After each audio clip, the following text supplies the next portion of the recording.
오늘은 제자훈련 제3단계 중에서 13번째 날로서 제13강 컴퓨터 메이킹 제2번 전도 방법에 대하여 한번 쭉 살펴보도록 하겠는데요. 오늘 또 프린트물을 잘 보세요.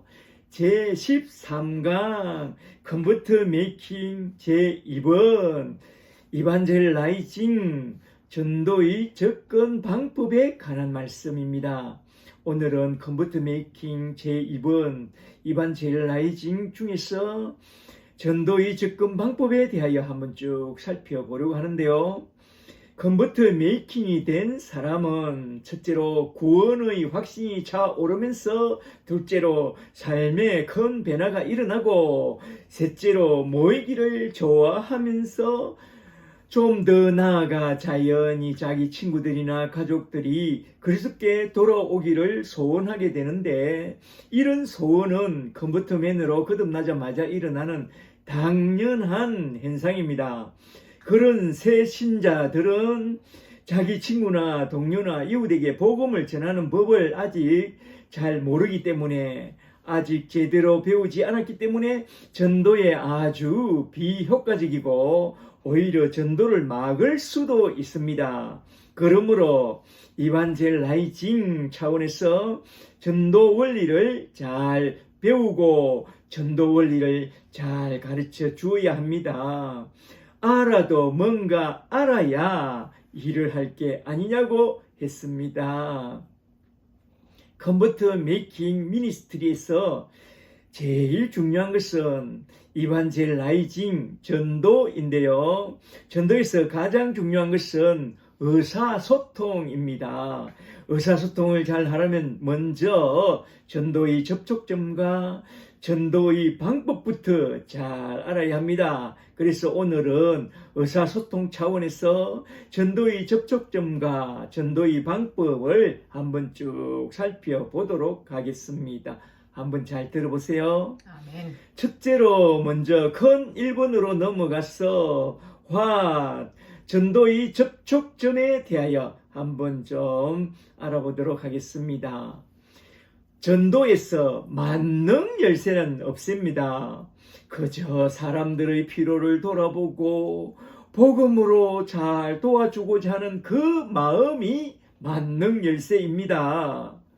사람을 낚는 업으로서 예리한 낚시바늘인 복음을 가지고 있는 것도 중요하지만, 그에 못지않게 전도의 접촉점인 미끼를 잘 준비하는 것도 참 중요합니다. 그 미끼는 복음과 무관한 자들이 복음에 관심을 갖도록 연결하는 그런 다리로서 그들의 필요가 곧 미끼라는 것입니다. 그들의 필요가 의사소통을 하는 창구이자 의사소통의 통로인데요. 그것이 소위 말해서 전도의 접촉점이라고 말합니다. 잘 들어보세요. 첫째로 먼저 전도의 접촉점부터 잘 알라. 우리는 먼저 전도의 접촉점부터 잘 알아놓아야 합니다. 전도를 위해서 다양한 사람들과 효과적인 의사소통을 하려면 먼저 전도의 접촉점을 잘 알아놓아야 하는데요. 효과적인 의사소통을 하는데 필요한 전도의 접촉점은 과연 무엇인가? 전도의 접촉점이 참 중요합니다. 첫째로 동그라미 1번, 인간은 하나님의 형상대로 창조되었다는 점이 가장 큰 전도의 접촉점입니다. 창세기 1장 27절에서 인간이 하나님의 형상대로 창조되었다고 했는데요. 이 말씀은 인간은 하나님과 크게 닮아 있고 또한 하나님을 인식하고 있다는 그런 말씀입니다. 말하자면 사람은 누구나 다 하나님이 누구시며 나는 또 누구인지 그걸 알고 싶어 한다는 것입니다. 이렇게 인간은 누구나 다 신을 찾는 그런 종교심을 갖고 있는데요. 이는 우리 인간은 하나님의 형상대로 창조되었기 때문에 그런 것입니다. 이것이 곧 전도의 접촉점이라는 것입니다. 인간은 누구나 다 하나님을 찾게 되어 있습니다. 전도서 3장 11절을 좀 보세요. 전도서 3장 11절에 하나님이 모든 것을 지으시되 때를 따라 아름답게 하셨고 또 사람들에게는 영원을 사모하는 마음을 주셨느니라. 아멘. 아멘. 이렇게 영원을 사모하는 그 마음이 전도의 접촉점이라는 것입니다. 잘 아시겠죠? 아멘. 그리고 둘째로 동그라미 2번, 인간은 다 타락하였다는 점이 곧 전도의 접촉점입니다. 타락한 인간에겐 다음과 같은 세 가지의 큰 재앙이 닥쳤는데요. 이 재앙 때문에 하나님을 찾게 된다는 것입니다. 첫째로 선악을 알게 됐다는 점인데요. 선악을 알게 되면서 죄책감에 시달리며 그 죄의 해결책을 찾는다는 점과 둘째로 인간은 허물을 느낀다는 점인데요. 흙으로 돌아가고 마는 우리 인생의 허물을 극복하려고 깊이 고뇌한다는 점과 셋째로 인간은 죽게 된다는 점인데요. 인간은 죽음을 극복해 보려고 온갖 종교들을 찾아다닌다는 점입니다. 이러한 세 가지의 근본 문제 속에 전도의 접촉점이 있다는 것을 잘 알아야 합니다. 말하자면 첫째로 죄책감에 대한 해결책과 둘째로 인생 무상을 극복하려는 노력과 셋째로 죽음을 극복하려는 그 노력이 전도의 접촉점이라는 것을 잘 알라 이거죠. 셋째로 동그라미 3번, 인간은 죄에 대한 심판과 지옥 행보를 깊이 인식한다는 점이 또한 전도의 접촉점이라는 것입니다. 죄와 저주와 지옥의 심판에 대한 막연한 두려움은 신과 하나님을 찾게 되는 강력한 전도의 접촉점인데요. 죄와 저주의 심판을 강력하게 어필함으로써 지옥이 있다는 것과 천국에 들어갈 수 있는 길은 곧 하나님의 아들 예수 그리스도와 십자가의 길이라고 잘 가르쳐 주면 되는데요. 천국과 지옥에 관한 이야기가 곧 전도의 접촉점입니다. 말하자면 좋은 대학에 가고 좋은 데 취업하고 좋은 사람을 만나서 결혼하고 애를 낳고 그리고 늙고 죽으면 그 다음에는 어찌 되느냐. 우리 인간이 본성적으로 느끼는 사후세계를 말해주면서 사후세계에 대한 보험 하나는 꼭 드러나야 하지 않겠느냐고 하면서 사후세계에 대한 준비를 전도의 접촉점으로 삼으면 참 좋습니다. 아시겠죠? 아멘. 그리고 둘째로 우리는 전도의 접촉점과 더불어 전도의 걸림돌에 대해서도 잘 알아놓아야 합니다. 전도의 걸림돌은 크게 무지와 반역입니다. 하나님에 대한 무지와 반역은 본래 사탄의 역사로 일어난 그런 현상인데요. 에베소서 2장 1절에 의하면 사탄의 역사로 말미암아 인간의 영이 죄와 허물로 죽었기 때문에 무지와 반역이 일어난다고 말씀합니다. 그리하여 첫째로 동그라미 1번 요한복음 5장 4절에서 이렇게 말씀합니다. 요한복음 5장 4절에 너희가 서로 영광을 취하려고 유일하신 하나님께로부터 오는 영광을 구하지 아니하니 어찌 나를 믿을 수 있겠느냐. 말하자면 자기 영광 때문에 하나님의 영광을 무시하고 예수를 찾지 않는다 이겁니다. 둘째로 동그라미 2번 요한복음 7장 41절에서 이렇게 말합니다. 요한복음 7장 41절에 어떤 사람은 그가 그리스도라 하며 어떤 이들은 그리스도가 어찌 갈릴리에서 나오겠느냐 하니 이러한 자기중심적인 선입견이 구원자 예수 그리스도를 보지 못하게 만든다는 것입니다. 셋째로 동그라미 3번 요한복음 11장 50절에서 이렇게 말씀합니다. 요한복음 11장 50절에 한 사람이 백성을 위하여 죽어서 온 민족이 망하지 않게 되는 것이 너희에게 유익한 줄을 생각하지 않느냐? 대제사장이 그렇게 말하면서 예수를 죽이고자 모의합니다. 이러한 무지 속에서 결국엔 하나님의 아들 예수 그리스도를 죽어야 한다고 하면서 하나님께 반역을 일삼습니다. 이런 무지와 반역은 타락한 아담의 군상들이 가진 본성입니다. 이런 무지와 반역을 가져오는 저 마귀 사탄의 영이 지배하기 때문에 그렇습니다. 그래서 우리 인간은 참 하나님과 그가 보내신 자 예수님이 하나님의 아들 그리스도라는 것을 아는 것과 하나님 권위를 받아들일 수 없게 된 것입니다. 인간의 힘과 능력으로는 그리할 수 없다는 것입니다. 예수님이 하나님 아들 그리스도라는 것을 믿을 수도 없고 하나님의 권위를 받아들일 수도 없다는 것입니다. 모든 아담의 군상들은 사탄의 지배를 받아서 복음에 대한 무지와 반역 속에 살아간다는 그게 큰 문제점인데요.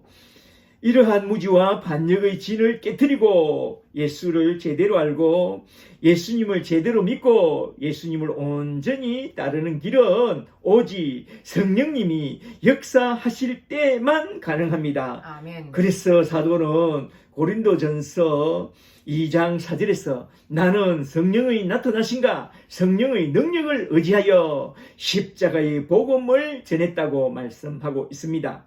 죄와 허물로 죽은 우리 영혼을 살려내는 길은 오직 성령의 나타나심과 성령의 능력밖에 없다는 것을 잘 알고 우리는 오늘도 내일도 간절히 기도하면서 성령님을 온전히 의지하고 한 사람 또 한 사람을 예수 십자가의 복음 말씀으로 잘 도와주어야 합니다. 아멘. 잘 아시겠죠? 아멘.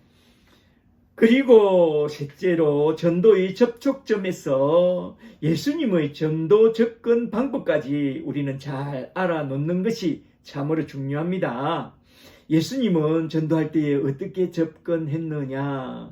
예수님은 무지와 반역 속에 있는 자들을 상대로 자신의 신원에 대해서 자기의 신분에 대해서 에고에이미에 대해서 집중해서 알려주려고 했고 성경 기자들도 예수님에 대하여 잘 알려주려고 집중하고 있습니다. 우리가 전도할 때에 전해야 할 핵심 내용은 예수님을 집중해서 잘 알려주는 것입니다. 그 외에 다른 것들은 모두 부수적인 것에 불과합니다. 예수를 모르고 예수를 믿지 않는 것이 죄라고 했습니다. 아멘. 사람들의 인간관계는 부수적인 죄들입니다. 근본적인 죄부터 해결하려면 예수를 잘 알아야 합니다. 아멘. 그러므로 우리는 예수 그리스도와 십자가의 복음을 잘 알려주는 데에 집중해야 합니다. 아멘. 그러기 위해선 주님이 씨 뿌리는 자의 비유를 통해서 보여주신 네 종류의 밭의 상태에 따라 우리 주님이 전도하신 전도 방법도 잘 알아놓아야 합니다. 첫째로 동그라미 1번 길가밭입니다. 예수님을 대적한 대적자들에 대한 전도 방법은 어떠했느냐? 잘 들어보세요. 요한복음 8장 23절에서 유대인들이 너는 누구냐 하면서 대적의 질문을 할 때에 예수님은 그들에게 자신이 누구인지를 이해시킬 주려고 하지 않습니다. 그들 앞에서 단호하게 나는 나다. 에고, 에이미, 나는 스스로 있는 자, 하느님의 아들이라고 딱 선포하고 끝냅니다. 아멘. 그들에겐 어떤 설명도 하지 않고 믿으려면 믿고 아니면 말고 라는 식으로 강력하게 접근했다는 것입니다. 둘째로 동그라미 2번 돌밭. 예수님을 따르는 무리들 곧 신자가 되기를 원하는 무리들에 대한 접근 방법은 어떠했느냐? 무리들은 비교적 예수님께 좀 우호적이었습니다. 그러나 그들은 예수님보다는 자기들의 필요가 관심사였죠. 떡과 뱅고침. 요한복음 6장 26절에서 예수님이 이렇게 말씀합니다. 요한복음 6장 26절에 너희가 나를 찾는 것은 표적을 본 까닭이 아니요 떡을 먹고 배부른 까닭이로다.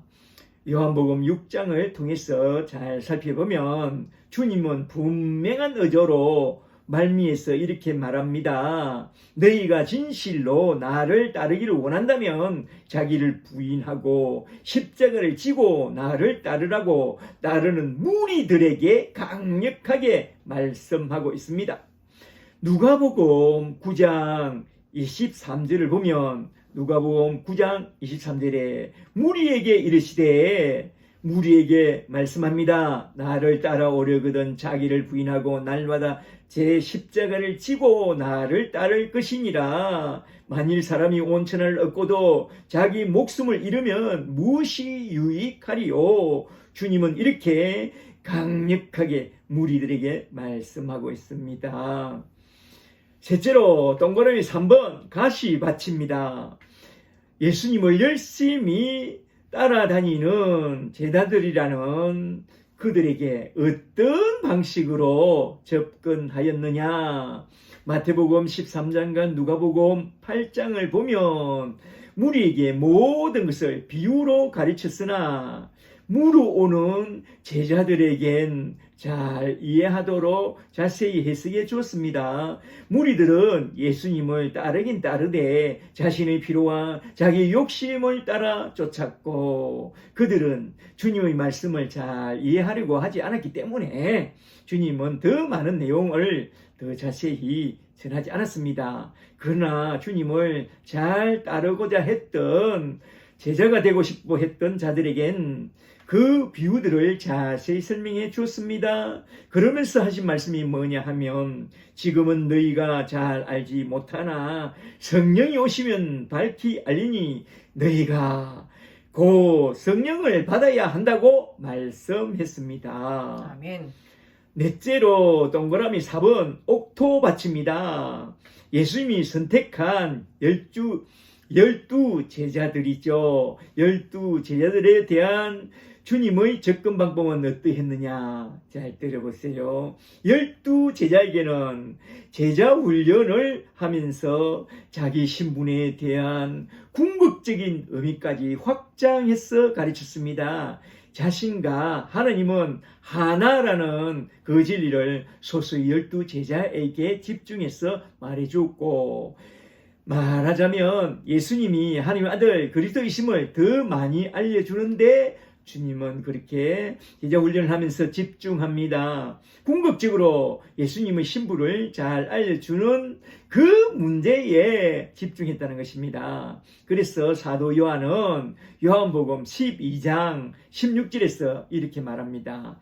요한복음 12장 16절에 제자들은 처음에 이 일을 깨닫지 못하였다가 예수께서 영광을 얻으신 후에야 말하자면 십자가 사건과 부활과 성천 후에 내려온 성령을 받게 되었을 때야 이 모든 것이 예수에 대하여 기록된 것임을 알게 되었다고 그렇게 사도 요한은 증언하고 있습니다.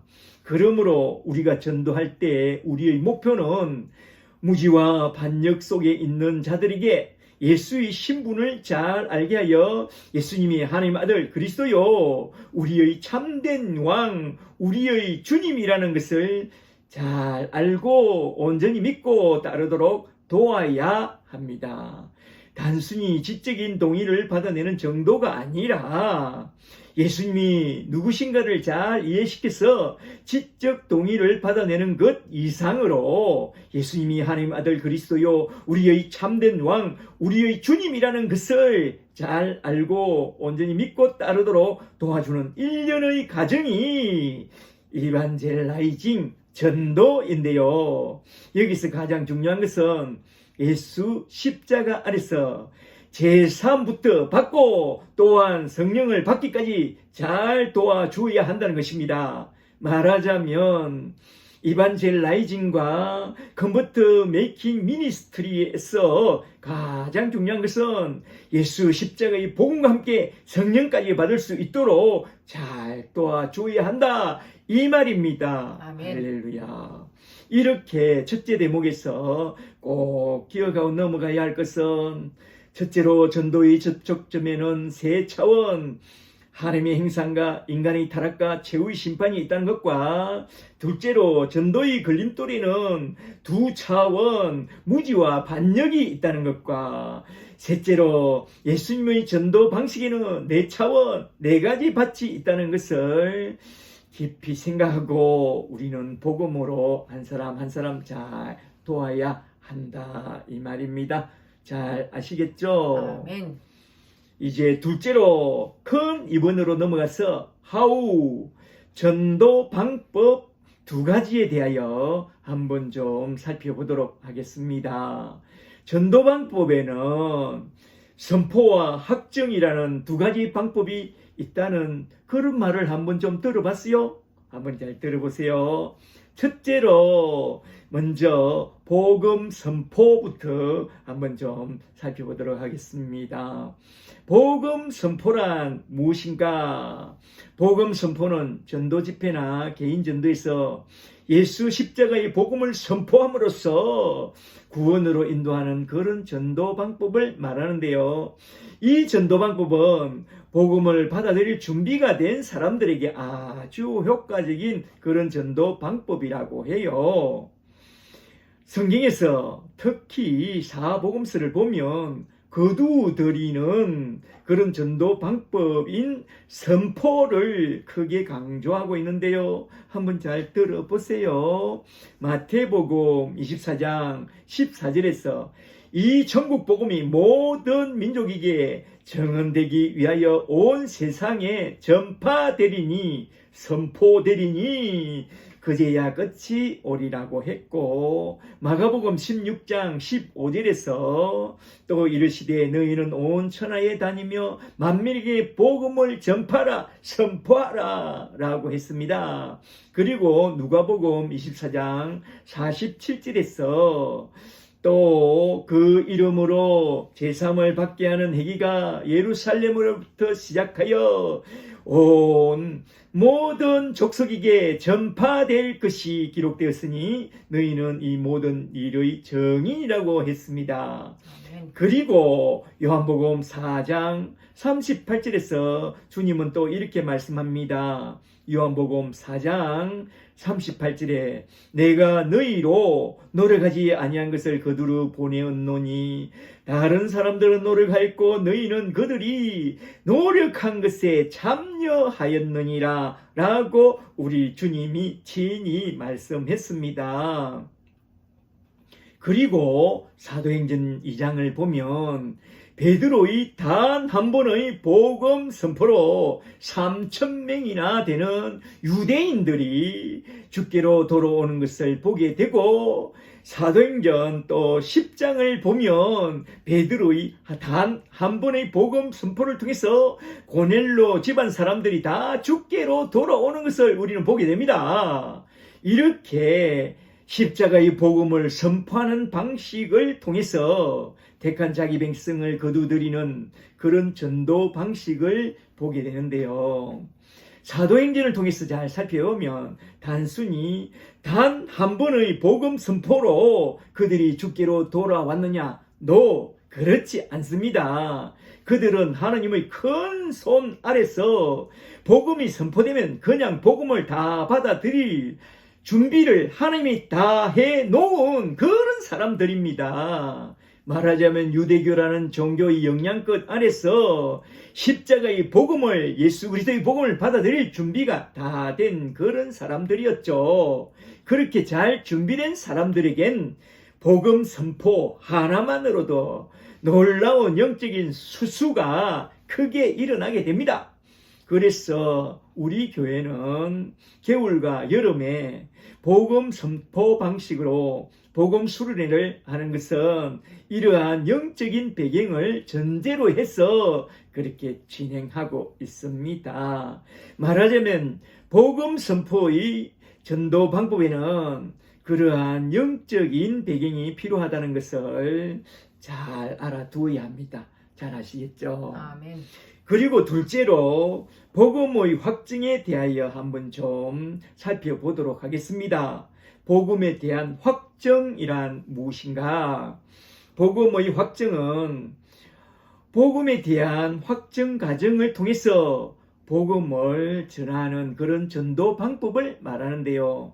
대개 기독교적인 배경이 없거나 기독교를 받아들일 준비가 되어 있지 않은 그런 사람들은 단 한 번의 복음 선포로 되지 않고 복음 선포 이상의 그 무엇이 필요한데요. 말하자면 복음에 대한 확정으로서 도와주는 그런 전도 방법을 복음의 확정이라고 말합니다. 잘 들어보세요.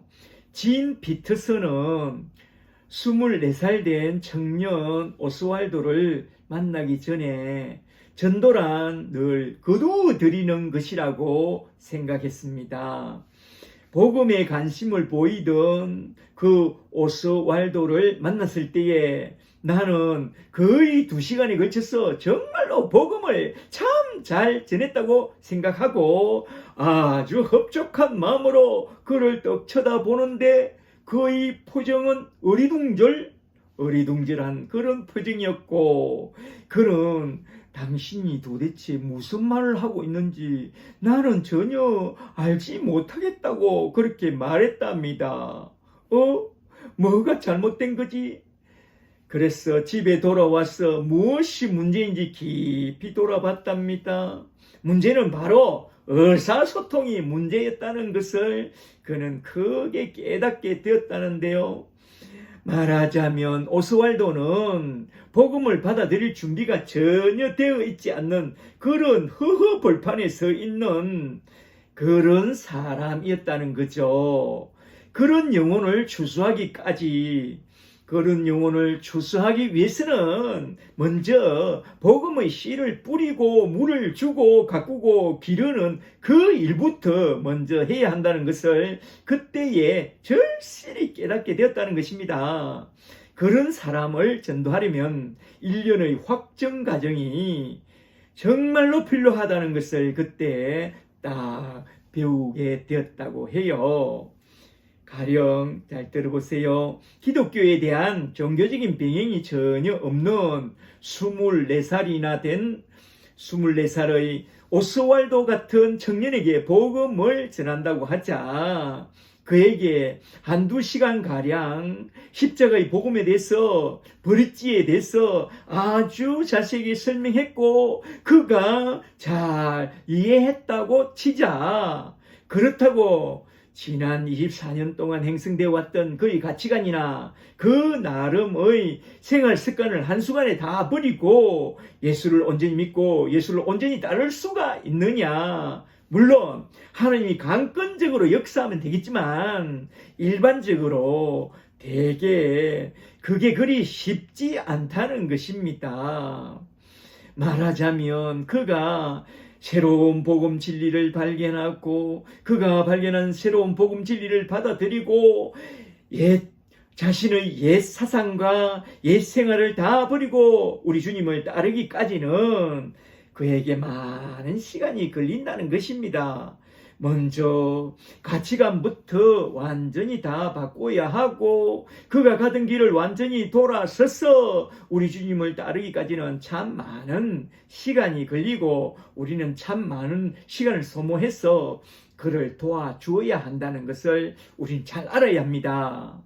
따라서 전도는 때로는 잘 준비된 사람에게 복음 선포로 단 한 번에 딱 거두드리는 그런 경우도 있지만 때로는 복음의 씨앗을 뿌리고 물을 주고 씨가 자라서 열매 맺기까지 잘 돌보면서 복음을 확증해 나가는 그런 방식으로 오랜 시간이 걸리는 그런 경우도 있다는 것입니다. 말하자면 한 사람의 영혼을 추수하기까지 봄에 씨를 뿌리고 여름에 물을 주고 잡초도 제거하고 잘 자라도록 가꾸고 돌보면서 가을에 꽃피고 열매를 맺기까지 1년의 긴 과정이 필요한 그런 경우가 참 많다는 것입니다. 대개 7, 80년을 살게 될 우리 육적인 출생 기간도 거의 1년 정도나 걸리는데 영원히 살게 될 영적 출생 기간은 최소한 1년 이상은 더 잡아야 합니다. 잘 준비된 사람은 3개월, 6개월, 1년이면 되지만 제가 실제로 맨 땅에 헤딩하면서 필드에서 전도해서 그가 복음을 받아들이기까지 어떤 사람은 3년, 어떤 사람은 5년, 10년이나 걸리는 그런 사람들도 참 많았습니다. 전도에는 이렇게 복음에 대하여 확정하는 데에 오랜 시간이 걸린다는 것을 잘 알고 찐득하게 잘 도와야 합니다. 그래서 나온 말씀이 그가 떠나지 않는 한 끝까지 인내로 기다리면서 한 사람을 끝까지 잘 도와야 한다는 말입니다. 인내로 한 사람 또 한 사람을 얻어가는 그런 맨투맨의 일꾼들이 다 되었으면 참 좋겠습니다. 할렐루야. 아멘. 그러므로 이반젤라이징과 컨버트 메이킹 미니스트리에서 가장 중요한 것은 복음 선포와 아울러 복음 확정이라는 전도 방법을 잘 알고 영혼을 잘 도와주는 그런 아름다운 전도자가 되어야 하겠습니다. 말하자면 숫자에 매이지 말고 숫자를 좀 초월해서 선포와 확정을 통해서 복음으로 그 사람을 돕는 그런 아름다운 추수할 일꾼들이 다 되시기를 주의 이름으로 축복합니다. 축복합니다. 아멘.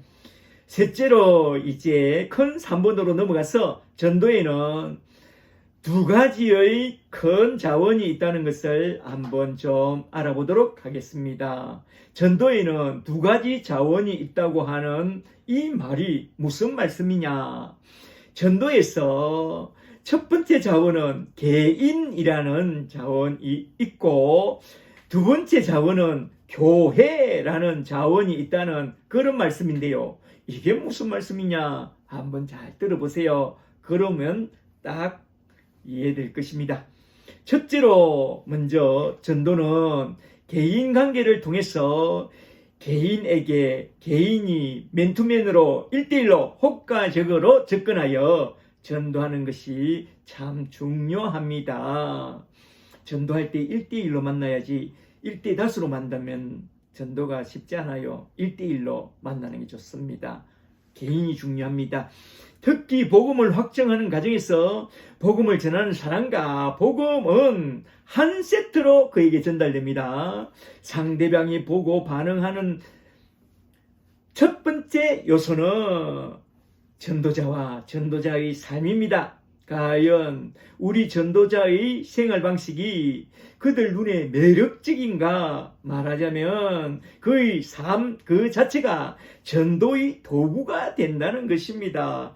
그래서 전도는 먼저 좋은 친분 관계를 쌓는 데서부터 시작해야 하는데 좋은 친분 관계를 쌓아가는 관계 행성에는 크게 4단계의 과정이 있다는 것을 우리는 잘 알아두어야 합니다.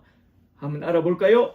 첫 단계는 주도권을 쥐고 먼저 친절하게 인사하고 먼저 다가서 작은 호의를 자주 베풀면서 친분부터 쌓아가라. 둘째 단계는 상호 신뢰관계를 형성해 나가라. 말하자면 그의 말에 흥미를 갖고 잘 경청해주고 그를 도울 기회가 생기면 아주 민감하게 그의 필요를 도와주고 때로는 그를 초청하여 함께 식사하는 시간을 가지면서 자주 그와 만나서 차 한잔하라 이거죠. 셋째 단계는 그의 친구가 되어주라. 많은 시간의 대가를 지불했으라도 그의 친구가 되라. 그의 생각과 감정에 주의 깊은 관심을 보이고 판단하려고 하지 말고 상대방에게 내가 그를 좋아한다는 것을 표현하고 자신의 마음과 삶을 투명하게 개방해서 그의 친구가 되라. 넷째 단계는 관계를 발전시켜 나가라. 이게 무슨 말씀이냐? 말하자면 그에게 내 생각을 넌저시 알려주고 당신도 나와 같은 기독교 신앙을 가졌으면 참 좋겠다는 그런 복음의 깃발을 먼저 꺼내 들고 그에게 부담을 주지 않는 차원에서 내가 너를 전도하고 싶다는 것을 그로 하여금 느끼게 하라. 가유불급이라. 지나치게 대시하면 거부 반응을 불러일으킬 수 있음을 유념하고 차츰차츰 접근해 나가는 것입니다. 차츰차츰 복음의 깃발을 꺼내 들으라. 먼저 주도권을 가지고 한 번씩 복음의 깃발을 더 꺼내 들고 툭툭 그를 건드려 보는 것이 참 중요합니다. 나랑 한번 성경 공부해 보지 않겠어요? 하면서 수박이 잘 익었는지 고구마가 잘 익었는지 한 번씩 툭툭 건드려 보라는 것입니다. 그리하여 그가 복음을 받아들일 준비가 되었다면 나랑 이제 한번 성경 공부를 해보는 게 어떻겠느냐고 그렇게 넌지시 제안해 보는 게 참 좋습니다. 가유불급 지나치게 대시하지 말고 그의 반응을 잘 살피면서 공부에 들어갈 준비를 하라 이 말입니다. 잘 아시겠죠? 아멘. 여기서 관계 발전에는 배나의 4단계가 있다는 것도 잘 알아두는 것이 참 좋습니다. 배나의 4단계. 첫째로 처음엔 거부하고 둘째로 그 다음엔 인내하고 셋째로 그 다음에는 수용을 하게 되고 넷째로 결국에는 동화하는 그런 단계에 이르게 된다는 배나의 4단계를 잘 알아두세요. 이러한 배나의 4단계를 잘 알고 그가 어느 단계에 지금 놓여 있는지 잘 봐가면서 그를 잘 도와주는 것이 참으로 중요하다 이 말입니다. 그리고 둘째로 개인 전도와 아울러 교회 협력의 중요성도 잘 알아두어야 합니다. 전도에 교회의 역할이 참 중요해요. 복음 선포에선 말로써 복음 확증에선 삶으로서 접근하는 것이 중요하나 혼자 힘으로는 부족할 때가 참 많습니다. 내가 전도하는 자에게 다른 그리스도인도 나처럼 이렇게 산다는 것을 보여주면 복음 전도에 큰 확증을 얻게 됩니다. 말하자면 주님은 그러한 복음의 확정을 위하여 주님의 몸된 교회를 세상에 세워두신 것을 우리는 잘 활용해야 한다 이겁니다. 그래서 양육할 때에 내가 돕는 그를 그리스도인들의 모임에 데리고 오거나 또는 제자훈련 책들을 소개하는 것이 참 좋다고 이야기했는데 이건 개인 양육뿐만 아니라 전도에서도 참 좋은 협력하는 정인이 된다는 것입니다. 잘 아시겠죠? 아멘. 요약하자면 전도 방법에는 크게 두 가지 개인과 교회라는 두 가지 큰 자원이 있다는 것을 우리는 잘 알아놓아야 합니다. 말하자면 복음을 확증하는 전도 방법에는 첫째로 전도자 개인의 삶과 둘째로 그리스도의 몸된 교회의 선한 증거라는 두 가지 개인과 교회라는 그런 큰 자원이 있다는 것을 잘 알고 두 자원을 잘 활용해서 그를 잘 도와줘야 한다 이 말입니다. 내가 지금 만나는 그에게 어느 정도 시간을 들여서 친분을 맺고 그와 함께 성경 공부를 이제 시작하게 됐다면 조만간에 공동체 모임 안으로 데려와서 교회 공동체에 협력하는 간증으로 그에게 복음을 딱딱 확정해 가면서 그가 복음을 잘 받아들이도록 잘 도와줘야 합니다. 말하자면 이러한 두 가지 차원의 자원을 잘 활용하라 이 말입니다. 할렐루야. 아멘. 이제 끝으로 적용으로서 오늘 내게 적용하고 싶은 말씀은 무엇인지 그걸 좀 생각해보고 딱 마치고자 하는데요. 첫째로 오늘 새롭게 깨달은 말씀은 무엇인가? 오늘 배운 말씀을 한번 잘 정리해 보세요. 전도의 접근 방법에 대하여 전도 방법이죠. 둘째로 오늘 새롭게 깨달은 것이 있다면 나에게 어떻게 적용할 것인가? 이것도 한번 잘 생각해 보세요. 한 1, 2분 정도 시간을 줄 테니까 오늘 배운 내용을 잘 정리해보고 잠시 쉬었다가 차 한잔하면서 함께 쉐어링 하도록 하겠습니다. 할렐루야, 할렐루야.